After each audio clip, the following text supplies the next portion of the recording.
But you know, I was talking to him. He heard me. He knew where I was at. He knew what I was dealing with. He knew way before I knew that this was going to be my life. Now, was it through his choice or my choice? It was through my choice because guess what? He gives us free will. He gives us free will.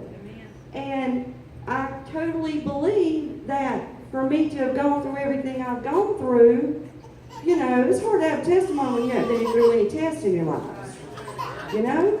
I mean, like we spoke, Pat said, I can talk about it all day long, but I don't have that first-hand knowledge of what it's like. And you have to rabbit trail a little bit, so I want to get back on.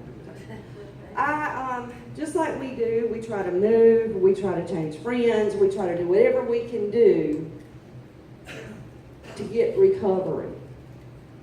And I would get recovery for a while. And I would do okay for a week or two.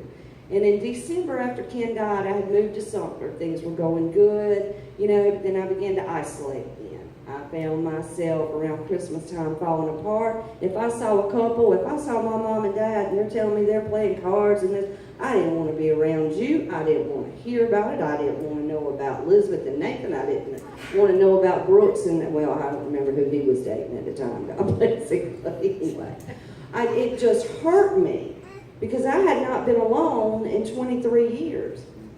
I mean, I was taken care of. I worked off and on. I didn't even know how to hold a job and be independent, you know? I mean, I went straight from my mom and dad's to him.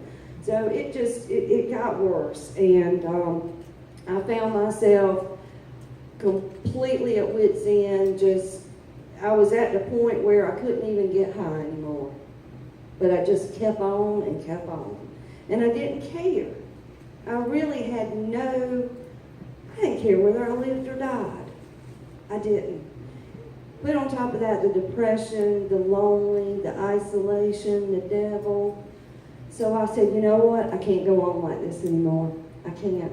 I had totally showed up at my parents' house at Christmas, didn't make it to communion, passed out on the love seat. All my family there, I don't remember half of it, blaming it on I was sick. You know how we do. Well, how I do. It's always we sick, or we got a cold, or something of that nature. When I got back to Sumter, I could not deal with it anymore. I said, something's got to give. And guess what? The only thing I was good at was being a failure. That was it. So I said, okay, this is what I'm going to do. And I can't blame this one on being high and using because I was as sober as a 48-hour person can be sober. I went out in my truck. I got my .45 caliber handgun because I love a gun. And I said, this is it.